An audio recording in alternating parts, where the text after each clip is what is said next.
summer rainstorms in Pakistan's most populous city did a better job of keeping most people indoors than the partial lockdown being lifted this week.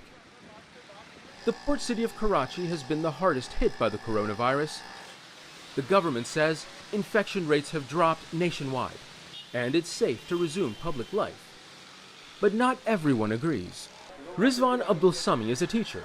When the COVID-19 outbreak closed schools, he began a free service to supply coronavirus patients with oxygen cylinders to help them breathe.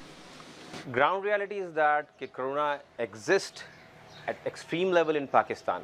Pakistani community, population of Pakistan, and people are not taking it seriously. Rather, they are not taking it as a reality. He normally has dozens of tanks, but in the last week they've all been sent out. He's down to his last two. A sign, he says, that people are still getting sick, and it's too soon to lift the lockdown. But months into the crisis, even partial restrictions on public life seem impossible to enforce and easy to ignore. The government push to ease restrictions is politically popular, and people whose livelihoods have suffered say it's also necessary. Measures taken because of the coronavirus have completely shut down business. I don't have the words to explain how much loss there has been. For poor people, it's been devastating. It's a view many customers share. The economy of our country is very important. You see, we are from a country where everything depends on the economy, and I agree that the coronavirus is also a threat, but if we take precautions along with coronavirus, I think the economy should open and we should allow our people to work.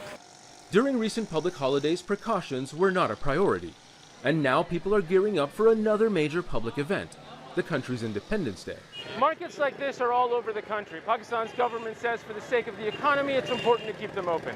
But as far as health experts are concerned, crowded public areas where people are not wearing masks, where there is no social distancing, these are the perfect places for the virus to thrive. Pakistanis are quick to say years of hard living has made them more resilient to the virus than most. But there is also the fact that there are too few tests and too many people.